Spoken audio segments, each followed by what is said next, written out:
नमस्कार दोस्तों, मैं हूं मनोज कुमार गुप्ता। आप देख रहे हैं मेरे चैनल को जिसका नाम है रेगुलर क्लासेस फॉर अकाउंट। सामने आपको दिख रही है मैनेजमेंट अकाउंट की बुक केजी पब्लिकेशन से। चैप्टर चल रहा है आपका कैश बजटिंग। फोकस, हाँ जी। और अभी जो क्वेश्चन चलेगा वो चलेगा क्वेश्चन नंबर 4। आप यहाँ पे देख सकते हैं, इसका स्क्रीनशॉट ले लीजिए। अतुल पढ़ियो बेटा।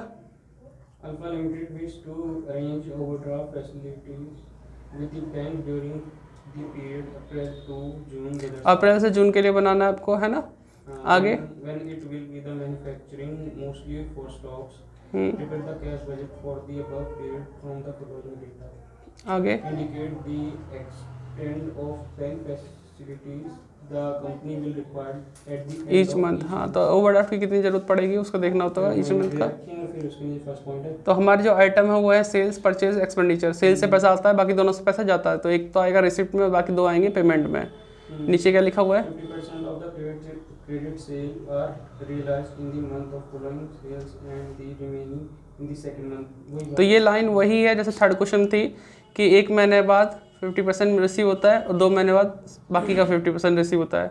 आगे क्या बोला इसमें? Creditors are paid after 1 month of purchase. मतलब इसमें क्रेडिटर यानी जो परचेज हमने सामान किया उसका जो पेमेंट है 1 महीने बाद पेमेंट करनी पड़ेगी, ये ध्यान रखना।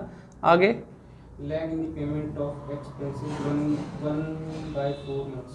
लैग इन पेमेंट मतलब 1/4 की लैग इन पेमेंट में देरी जो होती है 1/4 के हिसाब से होती है, यानी 3/4 तुरंत के तुरंत, बाकी का 1/4 नेक्स्ट मंथ। ठीक है, आगे 5% sale commission is to be paid within the month following actual sales. ठीक है, तो आपको कमीशन देना पड़ता है ना। 5% commission is to be paid within the month following actual sale. ठीक है, और आगे क्या लिखा है? Estimate cash at the bank on 1 April 2007 was. ये ओपनिंग बैलेंस रखा है बेटा। ये 4th पॉइंट फिर से पढ़ के सुना हिंदी वाला, हिंदी में से। फोर्थ में हाँ 5% विक्रय कमीशन वास्तविक बिक्री के अगले माह में भुगतान किया जाता है। बताओ कितनी अच्छी हिंदी में दे रखा है, एक ही लाइन में समझ में आ जाता है, वरना इंग्लिश में बहुत दर्द होगा समझने में भी। नेक्स्ट जो रहेगा महीना उसमें हाँ, एक बार फिर से आपको इंग्लिश में यहाँ दिखाते हैं और हिंदी में पढ़ाते हैं। बेटा फिर से पढ़ियो ये वाला पॉइंट 4th। हाँ 5% विक्रय कमीशन वास्तविक बिक्री के अगले माह में भुगतान किया। हाँ, वास्तविक बिक्री जिस महीने में सेल हो रही है उसका जो कमीशन निकल के आएगा 5%, उसको अगले महीने पेमेंट करना होगा। ठीक है, जो बच्चे थोड़ा सा इंग्लिश में कमजोर हो वो हिंदी वाली इस लाइन को यूज़ कर लें। ठीक है, और ऊपर वाला जो फर्स्ट पॉइंट है उसको भी हिंदी में ट्रांसलेट करके बताते हैं कि भाई इसमें ये बोला गया कि सेल जब भी होती है उसका आधा अगले महीने मिलता है, और मतलब 1 महीने बाद, और बाकी का आधा पेमेंट मिलता है उससे 2 महीने बाद। ठीक है, उस तरीके से आधा 1 महीने बाद, आधा 2 महीने बाद। तो उसी क्वेश्चन को करके दिखाते हैं। ठीक है, आप स्क्रीनशॉट ले चुके होंगे इस क्वेश्चन का, सॉल्व कराते हैं। लाइन खींच चुके हैं पहले से, एडवांस में तैयार है सब कुछ। क्वेश्चन नंबर 4 है ना। ठीक है, तो वर्किंग नोट हमारे कितने बन सकते हैं वो देखो जरा। 4th क्वेश्चन है अप्रैल में। 2 बनेंगे। एक तो हम सेल का बनाएंगे, एक परचेज का बनाएंगे, एक 1/4 का बनाएंगे, और एक इसका कमीशन का भी बना देंगे, जिससे तुम्हें क्लियर हो जाए कैसे कैसे हो रहा है ना। तो सबसे पहले हम लिखते हैं इसमें सेल्स। सेल्स पूरी उधार है, कोई भी हमें ऐसा नहीं बोला कि 10% कैश में है या फिर बाकी की कुछ बोला होता, ऐसा कुछ नहीं बोला। तो हम पहले ओपनिंग बैलेंस लिखें। ओपनिंग बैलेंस दे रखा था कितना, 30,000। भैया जैसे मान लो ये होता 50% कैश और 50% क्रेडिट। हाँ ऐसा होगा। अगले कैश क्वेश्चन वाले इधर आएगा, फिर क्रेडिट वाले का हिसाब करेंगे। हाँ, कैश सेल के नाम से Direct आ आएगा, जाएगा। और क्रेडिट सेल का भी नहीं लिखेंगे नीचे, लेकिन करेंगे वर्किंग नोट में जाकर। नोट क्रेडिट का होगा, कैश का नहीं कैश का भी होगा। कैश का भी होगा। हाँ, मतलब जो सेल है उसमें से कैश सेल माइनस कर दो, बचा क्रेडिट, और फिर उसका संग वही करो जो अभी किया था। ऐसे क्वेश्चन आने वाले हैं, इन्हीं के लिए हमें ये चैप्टर समझना है, तभी MCQ हो पाएंगे। ठीक है, तो पहले हमें सेल्स का करना। सेल्स हमारी उधार है, उधार सेल का पैसा जो मिलता है किस नाम से मिलता है? Collection from debtor. ठीक है, तो यहाँ वर्किंग नोट में आते हैं।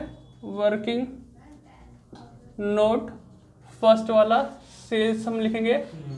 सेल्स हमें कब से गिवन है बताओ जरा। फरवरी से तो फरवरी, मार्च, अप्रैल, अप्रैल, मई, जून, है ना। इतनी हमें सेल्स में कितनी कितनी की मैंने बताओ। 90,000, 95,000, फिर 95, 50,000 एक 95 बोला, मैं 96 लिख रहा था, 95 फिर 50,000 फिर 85 85 फिर 60,000 60,000। कोई दिक्कत तो नहीं बेटा, इतना हमने कर दिया।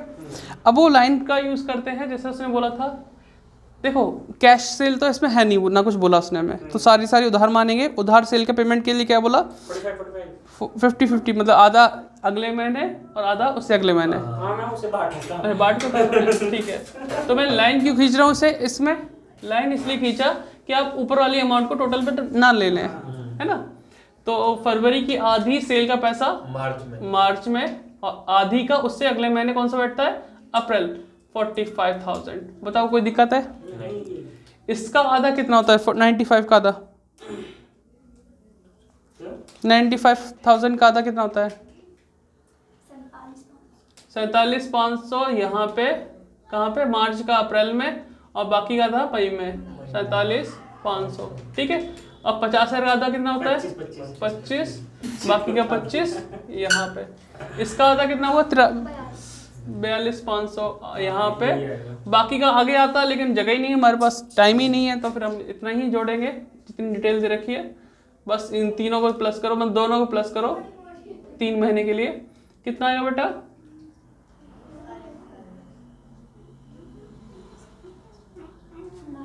9 आएगा। इधर कितना आएगा बेटा, 500, 7 5 12 2 4 2 6 7, इधर का 67। ठीक है, कोई दिक्कत तो नहीं। तो तीनों साल का लिखो, 92,500, और इधर 500। बताओ इसमें कोई दिक्कत तो नहीं, आराम से आगे पॉइंट। फिर हमारे जो पॉइंट था परचेज का था, और परचेज वाला तो यहाँ आता है, तो उसको परचेज को परचेज ना लिखे, ये बोलेंगे पेमेंट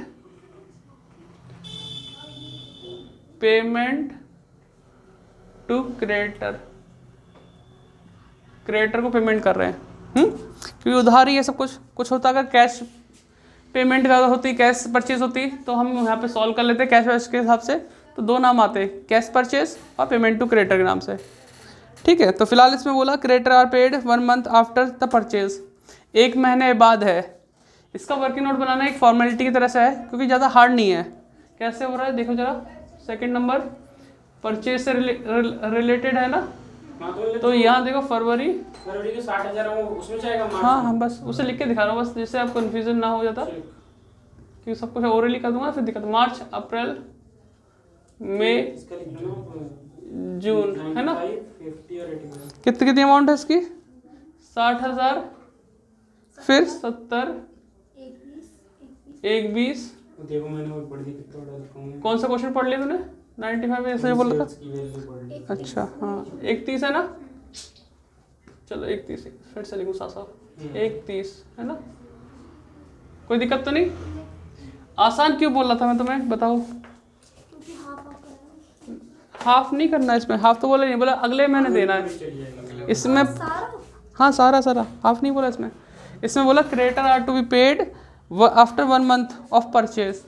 तो अगर हमने परचेज फरवरी में करी है तो पेमेंट कब करूँगा, मार्च में, पूरी 60,000। फिर मार्च वाली अप्रैल में 70,000, फिर ये अप्रैल वाली मई में 1,20, और फिर ये मई वाली जून में 1,20। कोई दिक्कत तो नहीं, तो हमें सिर्फ ये उठानी है।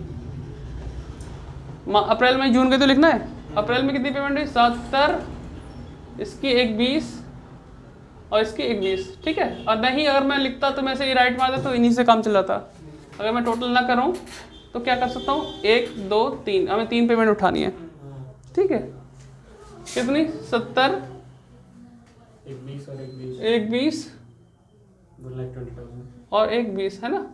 हो गया आसान, कोई दिक्कत तो नहीं। अगला है लैग इन पेमेंट वाला पॉइंट है। क्या है, लैग इन पेमेंट। और किसका है पेमेंट का, में एक्सपेंडिचर की दिक्कत में हुई है, तो यहाँ लिखेंगे हैं, लैग तो गेम खेलते हाँ, गेमिंग वाला लैग नहीं है, देरी। देखो लैग अटकने वाला ही है, यहाँ भी पैसे अटक रहे हैं, तुम्हारे पैसे नहीं जा रहे हैं। 1/4 जो है एक्सपेंसेस के बारे में है। तो आप यहाँ देखो, फरवरी से स्टार्ट करेंगे, फरवरी, मार्च, अप्रैल, मई और फिर जून। देखो दिख रहा हो नहीं दिख रहा हो, मैं पीछे जाऊँ। ठीक है, इतना हो गया। फरवरी में बताओ कितना था? 6,000 है ना। फिर इसमें 7, 10, फिर 5, 7। देखो ये लैग इन पेमेंट का आपको समझना पड़ेगा क्या खेल होता है। 1/4 का मतलब क्या है? पेमेंट करने में देरी। हिंदी में क्या लिखा बोलो जरा। व्यय के भुगतान का अंतराल व्यय का भुगतान एक सेकंड। व्यय का व्यय के भुगतान का अंतराल 1/4 माह। 1/4 माह है ना। तो 1/4 का मतलब होता है कि हम 3/4 पार्ट उसी मंथ दे देते हैं और 1/4 को अगले महीने देते हैं, इस तरीके से। पहले इसका 1/4 निकाल लेना नेक्स्ट। मैं बता रहा हूँ समझा के। हाँ, lag in payment of expenses 1/4 month मतलब है कि आपका इसका 3/4, मैं थोड़ा यहाँ क्लियर बता देता हूँ। 6,000 का 1/4 नेक्स्ट मंथ जाएगा और 3/4 सेम टू सेम आएगा। ठीक है, हाँ। तो अब यहाँ देखो बेटा, 6,000 का 3/4 कितना होता है? 500। देखो, हाँ 4,500 आ गया। 1/4 कितना होता है? 1,500। इसका 3/4 वही सेम टू सेम मंथ ठीक है। कितना है? 5250। इसका कितना आएगा बाकी का? 1,750। इसका 3/4 फिर इसे प्लस भी करेंगे ना। 7500। बाकी 1/4 यहाँ आ जाएगा 2500। इसका 3/4 37,550। 3750। ये 1250 यहाँ आ जाएंगे। इसका भाई 3/4 1/4 तो अगले महीने जाएगा। 3/4 5250। अब बताओ 3 महीने उठाने हैं तुम्हें, तो फिर इनका टोटल करो। सिर्फ इसका इसका इसका इसका इसका इसका मार्च किसका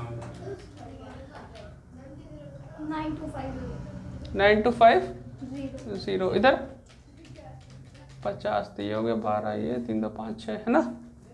इधर का 7,000 तो ये आएगा। देखो एक बार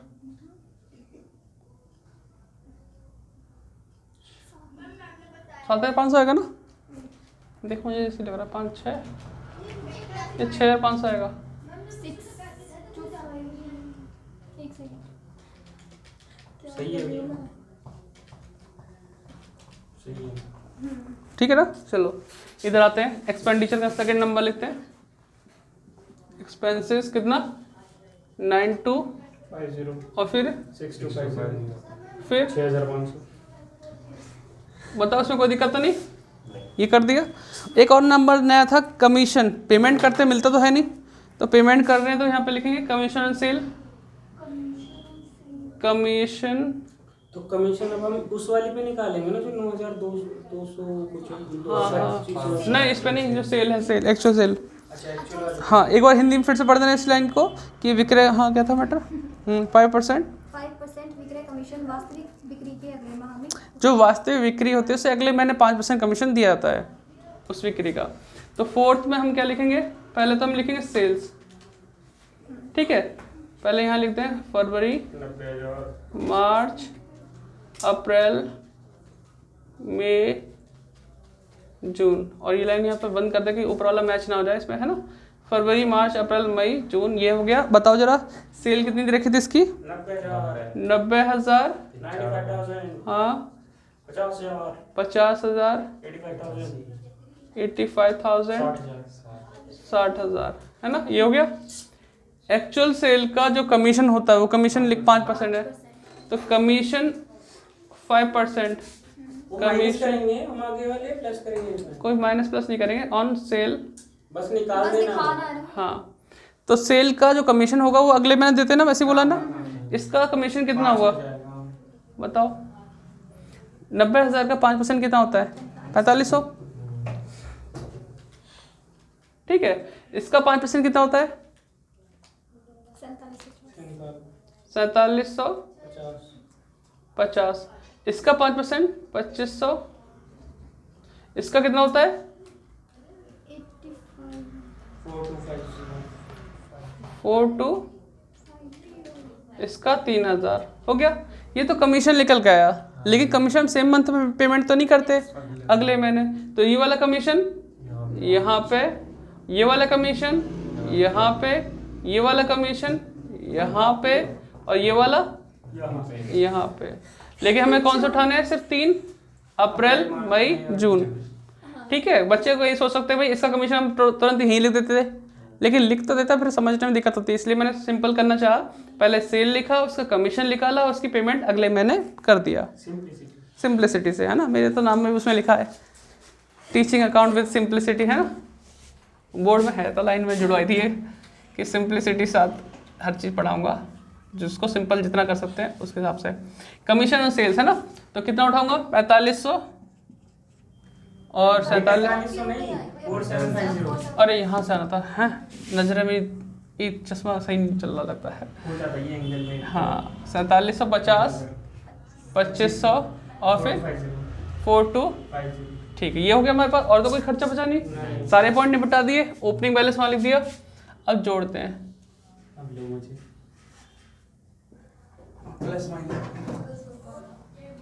ए टोटल रिसिप्ट्स 1/500।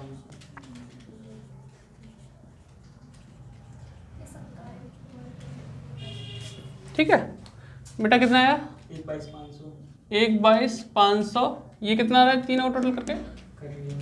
तो कम ही है, 70,000 है बेटा, है ना। 84 माइनस करोगे तो कितना आएगा क्लोजिंग बैलेंस में?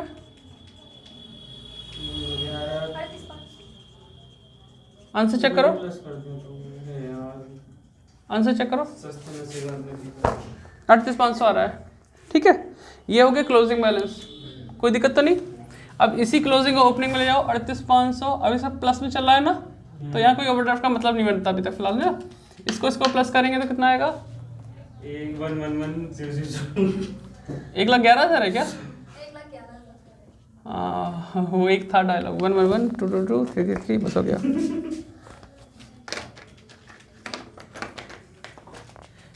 हाँ बेटा बताना इसका भी। 1,28,750। तो यहाँ पे है रिसिप्ट हुआ 1,11,000। इनको अगर ढंग से नहीं चमक रहा हो तो मैं थोड़ा डाल लेता हूँ। 1,11,000। ठीक है, तो कितना आया? 17,750 माइनस का क्यों? क्योंकि आपका रिसिप्ट हुआ 1,11,000, पेमेंट हुआ 1,28,750, जबकि 17,750 ज़्यादा दे दिया आपने। अब माइनस वाला तो जाएगा 17,750, है ना, ब्रैकेट में लिखूंगा। तो प्लस माइनस माइनस करके बताओ कितना आएगा, उसमें से माइनस करके जो बताओ।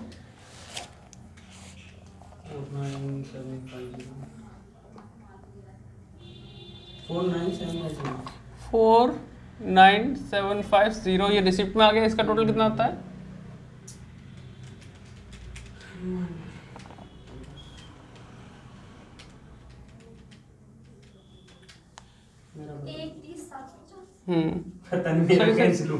सही। तो 31,750 पेमेंट हुई है। पैसा कितना मिला? 49,750। तो मतलब अभी नेगेटिव में कितना जा रहा है? इसमें दोनों आंसर दे इस बार 81,000।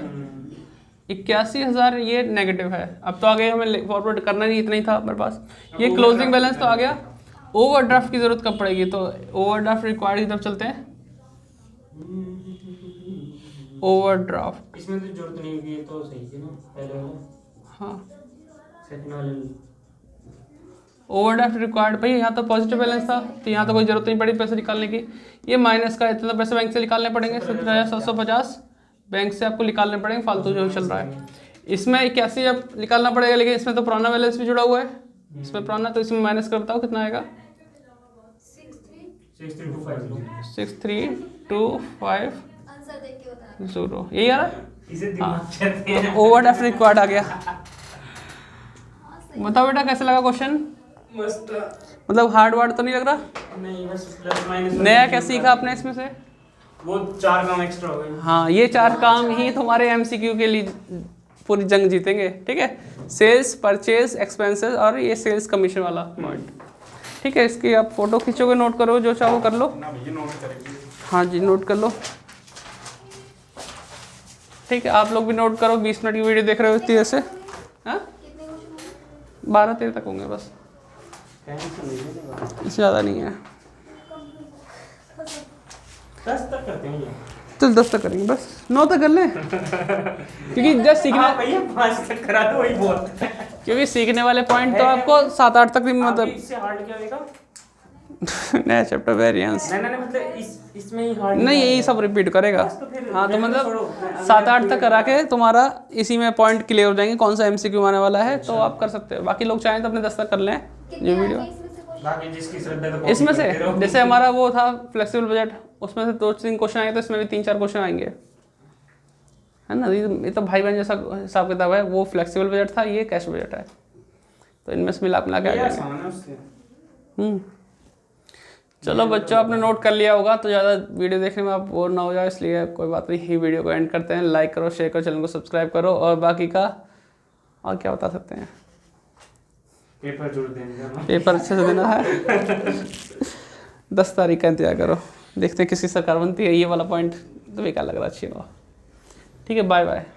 सरकार किसी की बने हुई है, पेपर होके रहेंगे। पेपर होके रहेंगे, अब कोई कोरोना नहीं आ रहा। जब बालक सोच के बैठे थे कुछ लोग, तो एक इसके बाद बच्चे आते पढ़ने के लिए, वो तो ये सोचे कोरोना आएगा नहीं आएगा, अब मुश्किल आएगा, तो तुम पढ़ाई करो। ठीक है, बाय बाय बेटा।